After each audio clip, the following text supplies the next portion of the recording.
Hey, so what's up? We're back here in Barcelona, day 2 at Algorand's premier event, Decipher. If you wanted to kind of kick it off with your name, your position, and a bit more about the project. Yeah, thanks. Well, it's great to be here. My name's Kieran, CEO, founder, guy that does all the things at CompX.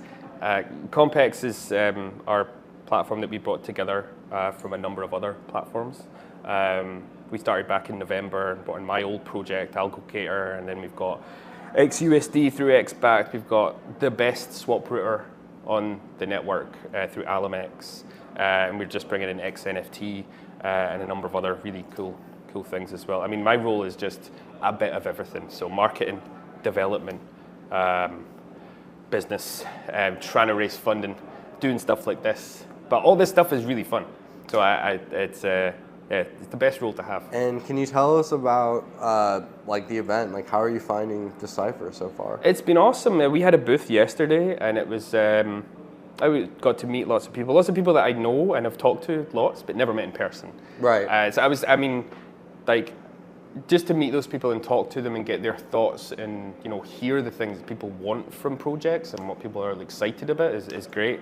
But it's just nice meeting people that I've talked to. Like me and Kirby from Akita were sitting across from each other at dinner last night, and we were just like, we didn't realize who we were. And I was like, "Are you?" And he was like, "Are you?" And we were like, "Hey, man." We've talked a lot in the past about like crypto and stuff, but also like family and stuff. Like we had like proper conversations, and we finally met in person. So that was really, really nice. Is that those kind of connections and relationships that are why we want to do IRL events. Yeah, I couldn't agree more, and it is way easier to make the connections and to sometimes build relationships in person. And it really does. It is cool to see the community come together from literally all over the world. People are flew from here. I talk to people from Singapore, we're from the States, all over Europe.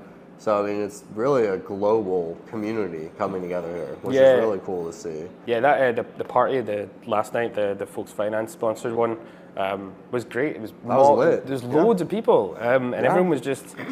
I think the general sentiment was that like the vibe of this Decipher has just been very much about community, but a community of the builders, the devs, the people that are like all in, the people that have been here for the 5 years, the people that have been here for all this time and that are just like, we believe and we love this space, and all these people are just awesome. So yeah, I'm just thankful to get to be here and then meet all these kind of people that I've watched from afar. And then get to shake their hand and say, hey, thank you for all the cool stuff you built. Yeah. Here's all our cool stuff. Yeah, let's do a swap. Yeah. Info swap. What area of Web3 would you say impacts most? I mean, obviously I think DeFi, but is there other areas like NFTs, RWA, or anything that you would say? Right now, it's definitely very DeFi focused. Like I said, we've got XNFT coming in, which is our kind of foray into the NFT space. Now, that's a project that's been around for a while. We've had 2 collections so far. We're bringing out a 3rd collection. So it's like 3,000 NFTs, and you can swap them for our ASA, the XNFT ASA, so then you can participate in DeFi, and then you can burn those and swap them back and forth. It's a really cool, innovative thing that we really wanted on the platform. So when the opportunity came up to get that platform, we jumped at it. RWAs, it's funny, our stablecoin xUSD, it's a decentralized, over-collateralized stablecoin. So it's not backed by fiat, it's backed by other Algorand ASAs, including Algo, Galgo, Malgo, and a bunch of other great things like GoETH and GoBTC. But like a lot of the backing for that is from RWAs, from milled gold and milled silver. There's probably like 40% of the kind of collateral for xUSD is in RWAs, which we think is a really nice differentiator for us. Like, who wouldn't want a stable coin that's backed by like slightly less volatile assets? Oh, I mean, and it makes a lot of sense, especially when you're talking to new people and kind of explaining to them how these things work. Let them know it is backed by real assets. Yeah. And I think that helps people feel more comfortable too. And they're like, well, that's where the yields, part of the yields coming from, and the underlying capital. No, I mean, and it makes a lot of sense, especially when you're talking to new people and kind of explaining to them how these things work. Let them know it is backed by real assets. Yeah. And I think that helps people feel more comfortable too. And they're like, well, that's where the yields, part of the yield's coming from, and the underlying capital. Can you talk maybe about why you decided to build on Algorand? I got into the crypto space back in 2021. I did my research. I was on Coinbase clicking different coins and reading that little blurb that they give you. I used to write those for OKX. Well, thank you. That was how I did my due diligence. And the reason I chose Algorand, and this sounds so dumb, but it was the only crypto I read about, the only token, the only blockchain that made sense, that I actually understood what they were talking about. I to this day do not understand how Polkadot works. I can't. Layer 0 stuff. Yeah. It's confusing. Cardano is also just too complicated, too many words in there, lots of science. I knew I didn't want to get into ETH and Bitcoin and stuff because I'm a little bit of a contrarian. I was like, well, everyone else is doing it. I'm not going to do that. I'm going to go somewhere else.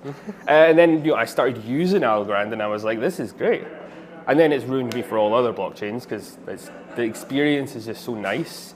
And as a developer, I don't have to worry about things forking or things being rolled back, and it's just easy. You don't have to think about the blockchain side of things as much when you're doing dev work. And the current work that's going on with AlgoKit 3 and stuff that was announced and talked about yesterday, it's going to make the experience so much, not just easier, but faster and more efficient. So I can't wait to kind of get into it.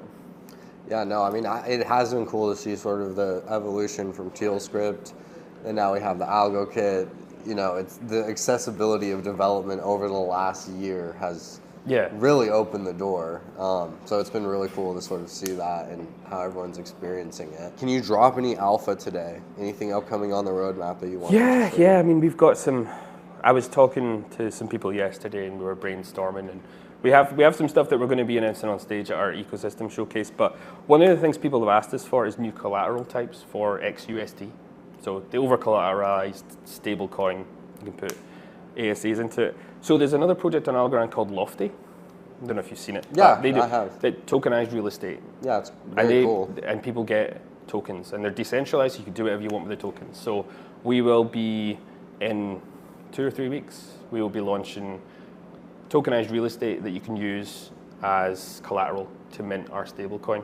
So you'll be able to take your house and put it into our protocol and get xUSD at a 3% base rate, which we think is really cool. And just like I said, composability is the thing for us. So using real estate as a token and doing stuff with it and opening up that capital and then being able to use those tokens anywhere else in the ecosystem we think is super exciting.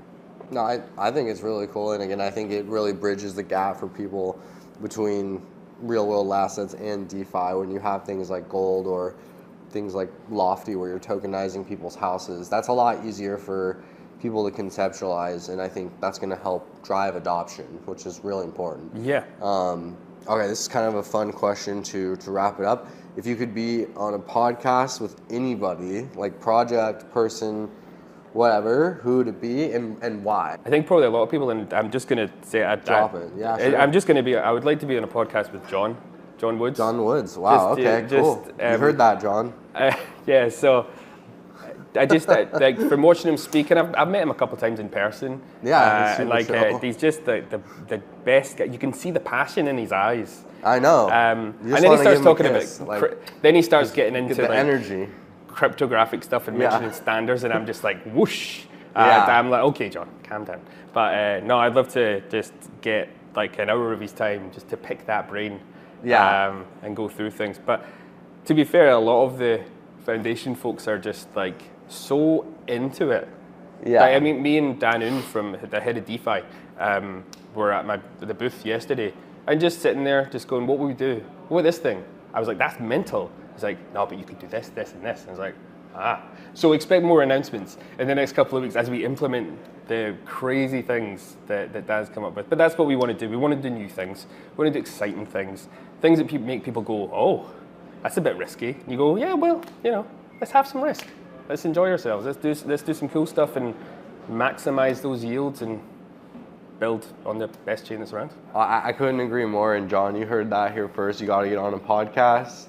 Let's get it. Thank you so much for the amazing interview. I really appreciate it. No worries, man. Killed it. Thanks. All right. Cheers. Thanks, guys.